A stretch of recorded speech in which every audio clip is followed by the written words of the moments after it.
Hello नमस्कार दोस्तों, आप सभी का स्वागत है आपके अपने परिवार प्लेटफॉर्म ऑफ स्टडी पे। फ्रेंड्स, आज हम इस वीडियो में DFCCIL जूनियर मैनेजर एग्जीक्यूटिव और जो जूनियर एग्जीक्यूटिव की रिक्रूटमेंट आई है उसके रिगार्डिंग हम प्रैक्टिस सेट नंबर दूसरा करेंगे। और कल मैंने आपको प्रैक्टिस सेट नंबर 1 कराया था। अगर आपने वो नहीं देखा है तो जाके जरूर देखिएगा और प्रैक्टिस सेट लगाई ज़्यादा, तभी आप अपनी तैयारी का आकलन कर सकते हैं कि आप कितने तैयार हैं एग्जाम्स के लिए। तो चलिए आज की वीडियो को हम शुरुआत करते हैं। उससे पहले जो लोग मेरे चैनल पर फर्स्ट टाइम आए हैं, मेरे चैनल को सब्सक्राइब कर बेल आइकन दबा लीजिएगा और वीडियो अच्छा लगे तो लाइक से जरूर कीजिएगा। दूसरा, मेरा टेलीग्राम चैनल याद से ज्वाइन कर लेना, जिसका लिंक मैंने वीडियो डिस्क्रिप्शन बॉक्स में दे रखा है। क्योंकि टेलीग्राम चैनल पे जो वीडियो की PDF होती हैं, डेली जीके जैसे क्वेश्चन होते हैं, वो मैं फ्री ऑफ कॉस्ट आपको प्रोवाइड कराता हूँ। तो टेलीग्राम चैनल जरूर ज्वाइन कर लेना आप, अगर आपने ज्वाइन नहीं किया अभी तक। तो चलिए आज की वीडियो की हम शुरुआत करते हैं पहले क्वेश्चन से। तो फ्रेंड, पहला क्वेश्चन है और ये सारे इंपॉर्टेंट क्वेश्चन है, इनके नोट जरूर बनाते चलिएगा क्योंकि एग्जाम में 12 पूछे जाते हैं टीचर्स के द्वारा। ये टीचर्स पैटर्न पर आधारित क्वेश्चन है क्योंकि जो इसका एग्जाम है वो टीचर्स कंपनी ही लेगी। आपको नहीं अगर पता है तो पता होना चाहिए, ठीक है ना। तो फ्रेंड, पहला क्वेश्चन है, संसद के दोनों सदनों की संयुक्त बैठक का प्रावधान किस देश से लिया गया है? From which country is the provision of joint sitting of the two houses of parliament taken? Japan, Australia, Canada या ब्रिटेन? तो फ्रेंड्स, आप सबको पता ही होगा हमारा जो भारतीय संविधान है वो बहुत सारे देशों के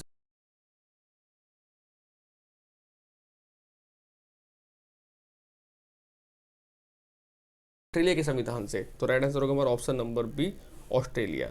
और यहाँ से हमने एक चीज़ और ली है, समवर्ती सूची, कंकर्ड लिस्ट जो है कॉन्स्टिट्यूशन की समवर्ती सूची, वो भी हमने ऑस्ट्रेलिया के संविधान से ही लिया है। ब्रिटेन से हमने क्या लिया? ब्रिटेन से हमने ली एकल नागरिकता, सिंगल सिटीजनशिप, वो हमने ब्रिटेन के संविधान से ली है, ठीक है ना। अगला क्वेश्चन है, सिंधु घाटी सभ्यता में कौन सी धातु अज्ञात थी? Which metal was unknown in the Indus Valley civilization? तो इंडस वैली सिविलाइजेशन जो है ये बहुत इंपॉर्टेंट टॉपिक है किसी भी एग्जाम्स के लिए। आप IAS लेवल की अगर तैयारी करते हैं तो वहाँ से भी यहाँ से क्वेश्चन पूछे जाते हैं आज भी, ठीक है। तो इसकी खोज किसने की थी? इसकी खोज की थी दयाराम साहनी जी ने 1921 में, ये आपको पढ़ा चुका हूँ मैं। और उनको जो धातु, जो वहाँ के लोग थे उनको लोहे का ज्ञान नहीं था, आयरन की उनको नॉलेज नहीं थी उन लोगों को, क्योंकि वहाँ पर आयरन के साक्ष्य नहीं मिले हैं वहाँ पे खुदाई के दौरान। तो राइट आंसर होगा ऑप्शन नंबर डी। बाकी सोने की भी खोज थी, चांदी की भी ज्ञान था, तांबा और ताम्रयुग की तो वो थी हमारे ताम्रयुग की ही क्या थी, ये सिविलाइजेशन थी, ठीक है ना। तो ये तो है ये। तो राइट आंसर नंबर लोहा, लोहे को उनको नॉलेज नहीं था, अननोन था उनके लिए, आयरन था अननोन था उन लोगों के लिए। अगला क्वेश्चन है, निम्नलिखित में से कौन सी अनुसूची संघ और राज्यों के बीच शक्तियों के विभाजन से संबंधित है? Related to the division of powers between the union and the states. तो कौन सा अनुसूची है? बहुत इंपॉर्टेंट क्वेश्चन है और टीचर्स के द्वारा सवाल लास्ट टाइम बहुत बार पूछा गया था DFCCIL के एग्जाम में। ये प्रीवियस क्वेश्चन है, ये आया हुआ सवाल है आपका। तो जो चौथे अनुसूची है, ऑप्शन नंबर है 4th शेड्यूल, उसमें हमने संघ और राज्यों के बीच शक्ति का जो बंटवारा है, पावर का डिस्ट्रीब्यूशन है, उसके बारे में बात करी गई है, ठीक है ना। अगला क्वेश्चन है, भारत में राष्ट्रीय आय का आकलन कौन करता है? Who assess national income in India? NITI Aayog, वित्त मंत्रालय, केंद्रीय सांख्यिकी संगठन या भारतीय सांख्यिकी संगठन? तो अक्सर इसमें कन्फ्यूजन होती है, लोगों को C और D में कन्फ्यूजन हो सकती है। केंद्रीय सांख्यिकी संगठन इसका आंसर होगा,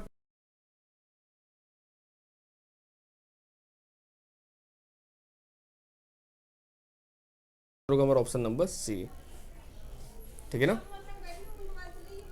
और आप सबको पता ही होगा सबसे पहले भारत में राष्ट्रीय आय आकलन किसके द्वारा किया गया था? तो सबसे पहले जो भारत में राष्ट्रीय आय का आकलन था वो दादा भाई नौरोजी ने किया था, ठीक है ना। तो ये भी आपको पता होना चाहिए। अगला क्वेश्चन है, डूरंड कप का संबंध किस खेल से है? The Durand Cup is related to which game? तो फ्रेंड, जो डूरंड कप है ये बहुत ही पुराना कप है, बहुत ही पुरानी ट्रॉफी है, 1857 की ट्रॉफी है और आज भी इसको खेली जाती है। इसका जो संबंध है वो है फुटबॉल से। राइट आंसर होगा हमारा ऑप्शन नंबर C, फुटबॉल। अब यहाँ से क्वेश्चन आपको और याद होना चाहिए, जो लास्ट टाइम इसका जो वर्ल्ड कप हुआ था 2018 फीफा वर्ल्ड कप, वो कहाँ हुआ था? तो वो रशिया में हुआ था, ये भी आपको पता होना चाहिए। कौन जीता था? फ्रांस से जीता था। किसको हरा के? बेल्जियम को हरा के, ठीक है ना। अगला क्वेश्चन है, किस देश ने दुनिया की सबसे तेज चलने वाली बुलेट ट्रेन अल्फा एक्स का टेस्ट रन शुरू कर दिया है? Which country has started the test run of the world fastest running bullet train alpha X? बहुत इंपॉर्टेंट क्वेश्चन है, रेलवे के संबंधी क्वेश्चन आ सकते हैं एग्जाम में। तो जो अल्फा एक्स बुलेट ट्रेन है, इसका जो ट्रायल शुरू किया है, ये सबसे तेज चलने वाली बुलेट ट्रेन होगी। अभी ट्रायल चल रहा है, जब ये आ जाएगी तो सबसे तेज चलने वाली ट्रेन होगी और इसका संबंध है वो जापान से। तो राइट आंसर होगा हमारा option number B, Japan.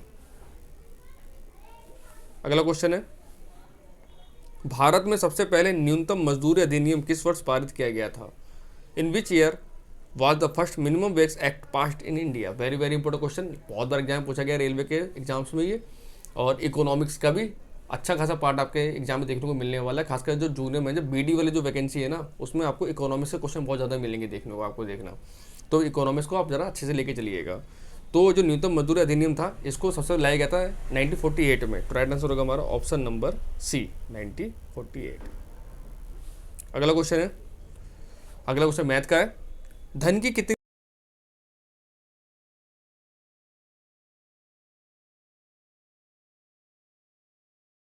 20 in 5 years and 568 in 7 years at simple interest. Simple interest में सबसे अच्छी बात ये होती है कि सिंपल इंटरेस्ट बड़ा ईजी होता है। सिंपल इंटरेस्ट हर साल के लिए सेम ही रहता है, लेकिन जो जो कंपाउंड इंटरेस्ट होता है वो इंटरेस्ट पे भी इंटरेस्ट होता है, उसमें थोड़ी कैलकुलेशन दिक्कत आती है, लेकिन सिंपल इंटरेस्ट में कोई दिक्कत नहीं है। तो चलिए, इस टाइप के सवाल बहुत एग्जाम पूछे जाते हैं। रेलवे का तो ऐसे क्वेश्चन बहुत फेवरेट क्वेश्चन होते हैं, टीचर्स के बड़े फेवरेट क्वेश्चन है। तो इस सवाल कैसे किया जाता है हम करके देखते हैं। तो हम देख रहे हैं 7 साल में अमाउंट कितना हो रहा है। अभी अमाउंट हमको निकालना है, अमाउंट है क्या, हमको अमाउंट नहीं पता, हमको प्रिंसिपल कैलकुलेट करना है कि प्रिंसिपल एक्चुअली था कितना। तो हम देख रहे हैं 7 ईयर में 568 रुपये हो रहा है ये, और 5 ईयर में 520 रुपये हो रहा है। तो डिफरेंस कितने का आ रहा है? तो 2 साल में एक्चुअली हमको कितना मिल रहा है, 2 ईयर में हमको जो इंटरेस्ट मिल रहा है 48 रुपीज़ का मिल रहा है। डेट मीन्स 1 ईयर का जो इंटरेस्ट होगा हमारा, जो 1 ईयर का इंटरेस्ट होगा वो हमारा 24 हो जाएगा, 24 दूनी 48, ठीक है। यानी 1 साल में हमको 24 रुपये का ब्याज मिल रहा है, इंटरेस्ट मिल रहा है। 1 साल में 24 रुपये मिल रहा है, तो इसकी वैल्यू किसी में भी रख देंगे, हमारा प्रिंसिपल अमाउंट आ जाएगा हमारे पास में। तो हम 5 वाले भी रख लेते हैं। 5 साल है, 520 रुपये हुआ है, तो 5 साल का इंटरेस्ट कितना रहा होगा उसमें, क्योंकि ये जो 520 रुपये इसमें कहीं ना कहीं प्रिंसिपल भी तो ऐड है ना हमारा। आप चाहे 7 पे भी रह सकते हैं, 5 पे भी रह सकते हैं, मैं दोनों से करके दिखाऊंगा आपको। तो जो 520 रुपीज़ हमको मिला है, तो उसमें हमारा प्रिंसिपल भी तो होगा, जाहिर सी बात है, प्रिंसिपल प्लस इंटरेस्ट होगा हमारा। तो 1 साल का हमको मिल रहा है, सॉरी, जो 1 ईयर का हमारा इंटरेस्ट है वो 24 रुपीज़ है। तो 5 ईयर का कितना हो जाएगा, 24 × 5, यानी 24 पंजे 120।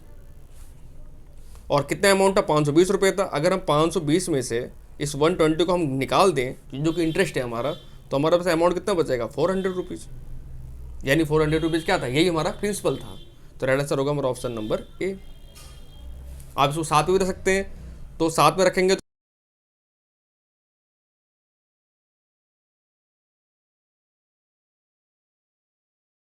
आंसर 400 रुपये ही आएगा, ठीक है ना। तो राइट आंसर पर होगा 400 रुपीज़। तो इस टाइप के सवाल ऐसे किया जाता है, बहुत इंपॉर्टेंट सवाल है, टीचर्स के द्वारा ये सवाल बहुत पूछे जाते हैं, इसलिए इनको अच्छे से तैयारी करके जाइएगा।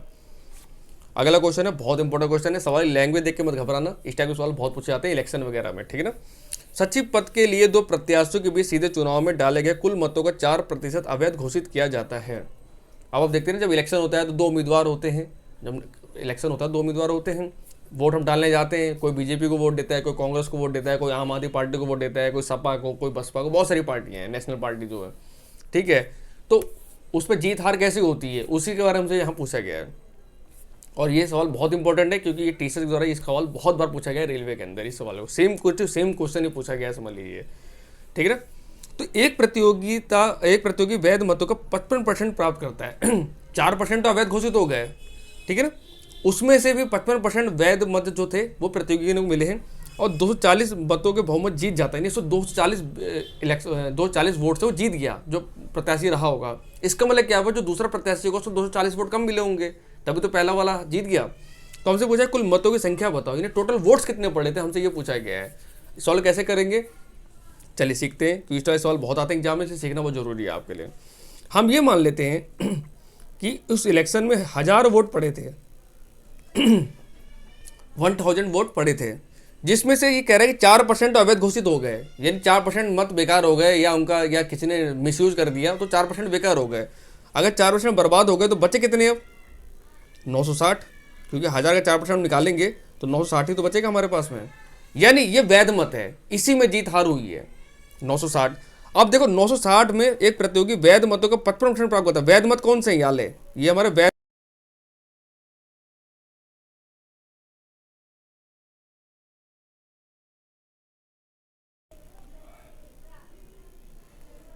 इसका 55 निकालने कितना आएगा, इसका 55 से कैलकुलेट करेंगे तो मैंने कर रखा है 528 आएगा इसका, ठीक है ना, आप कर लीजिएगा। अगर 55% जीतने वाले को मिले हैं तो हारने दूसरे प्रत्याशी कितने मिलेंगे, 2 थे। अगर पहले को 55% मिले, दूसरे जाहिर सी बात है कितने मिले होंगे, तो 5 यहाँ से कम कर दीजिए तो जाएगा 60, 45, यानी 45% दूसरे वाले को मिले होंगे। कितने मिले होंगे, 960 के 50% निकालें कितना आएगा, ये आएगा 432 रुपये, 432 वोट्स, ठीक है ना। अब देखो, अब आगे कह रहा और 240 मतों के बहुमत जीत जाता है। ये 240 बहुमत, देखिए यहाँ पे एक को 55% मिले हैं, एक प्रत्याशी को, एक को 45% वोट मिले हैं। इसका अंतर कितना है? इसका अंतर 10% है। और कितने के बराबर है ये? 8 में 2 गया 6, और 12 में से 3, 12 में से 3 गया, 12 में से 3 गया, तो आपको बचेगा 96। ठीक है ना, 550 5 गया, सही है, आ गया ना आपके पास? ठीक है, तो ये 96 आ गया। यानी 96 है, ये किसके बराबर है? ये 240 वोट के बराबर ही तो है, जाहिर सी बात है, ये 240 वोट के बराबर होगा हमारा 240। ठीक है ना, क्योंकि इसी तो जीत हार हमारी हुई है। जो मतों का अंतर आया है हमारे पास, ये परसेंटेज, हमको ये मतों का अंतर देखना। मतों का अंतर कितना है हमारे पास में? मतों का अंतर 96 है, 96 है, लेकिन एक्चुअल में कितना है? 240 वोट है, क्योंकि 240 वोट से ही हार जीत हुई है। इसका मतलब समझे आप? इसका मतलब ये हुआ कि अगर मैं खड़ा हूँ इलेक्शन में और एक आप खड़े हैं इलेक्शन में, मैं 240 वोट से जीत गया, इसका मतलब क्या हुआ? आपको 240 वोट कम मिले थे, तभी तो मैं जीत गया। तो ये 240 वोट एक्चुअल में है, लेकिन वैसे कितने हैं? वैसे 96 है हमारे इसके अकॉर्डिंग। ठीक है ना, तो 96 बराबर 240 को हो गया। यहाँ से हम करते हैं 96 यूनिट की जो वैल्यू है 240 के बराबर है, तो 1 यूनिट की वैल्यू कितनी होगी? 240 बट्टे 96 हम करेंगे। जब उसको करेंगे तो आपका यह आएगा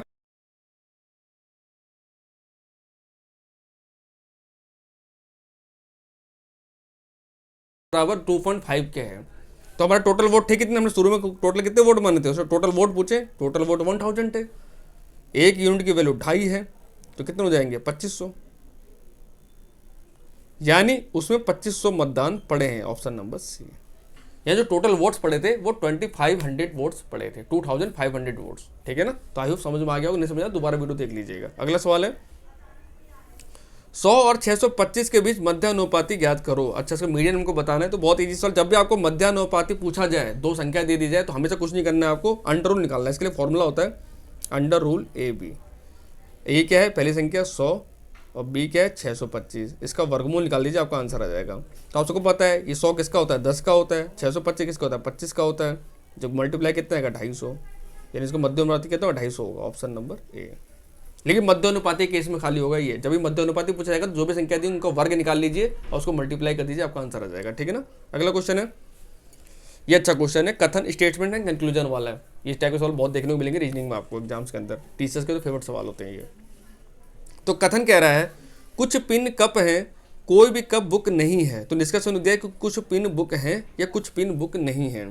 स्टेटमेंट है some pins are cups, no cup is book. तो कंक्लूजन निकला हमारा some pins are books, some pins are not books. तो हमको ABCD ऑप्शन दिए, हमको फॉलो करना है। सब कैसे कहते हैं मैं कराता हूँ आपको। तो मान लेते हैं पिन को हम P से दिखा देते हैं, ये P है पिन। तो कह रहा है कुछ पिन कप हैं, यानी इसका कुछ एरिया जो होगा वो कप होगा।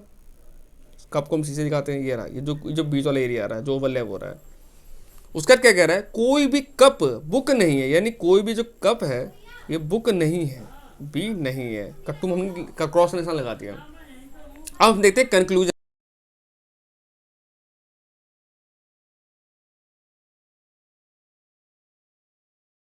पिन बुक है, इसका तो कहीं बात ही नहीं करी गई है, डाउट में है। ये हो भी सकता है, नहीं हो सकता। अगर हम उसको बड़ा करेंगे तो बुक इसके अंदर आ सकता है, लेकिन अभी डाउट में है, तो हम उसको डाउट में लेके चलेंगे। तो पहला कंक्लूजन तो हमारा डाउट में चल रहा है हमारा।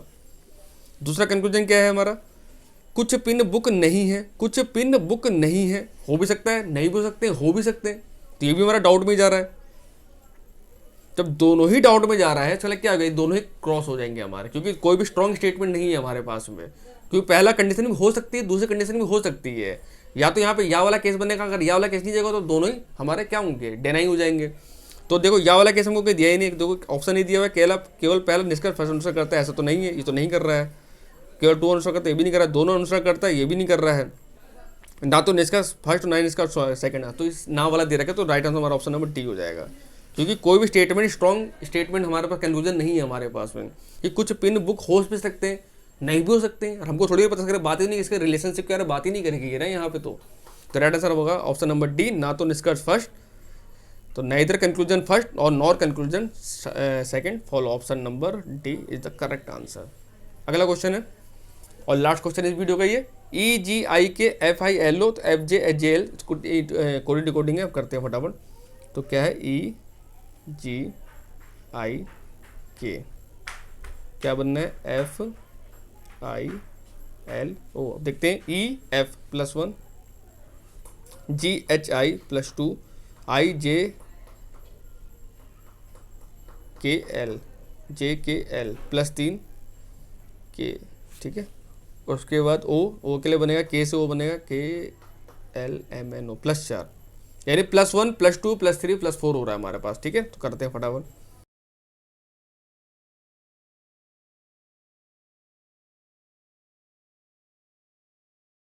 H में +2 करें कितना आएगा IJ, तो जी जे वाला ऑप्शन एक ही है, सी, और सी ऑप्शन हमारा राइट आंसर हो जाएगा। लेकिन हम आगे सॉल्व करते हैं। JKLM +3 करेंगे, यहाँ पे +3 +2 आता है यहाँ पे, फिर +3 करेंगे तो यहाँ पे आएगा हमारा M, और +4 करेंगे तो आएगा P। तो GJMP हमारा कोडिंग टू कोडिंग निकल के आ रहा है। तो राइट आंसर होगा हमारा ऑप्शन नंबर C, ठीक है। तो आई होप फ्रेंड्स वीडियो करने में मजा आएगा। अगर वीडियो अच्छी लगी तो लाइक से जरूर कीजिएगा, और चैनल पहली बार चैनल सब्सक्राइब कर लीजिएगा, ताकि आपको ऐसी वीडियो नोटिफिकेशन मिलते रहे। मिलते हैं आपसे कल नेक्स्ट वीडियो में। Thank you.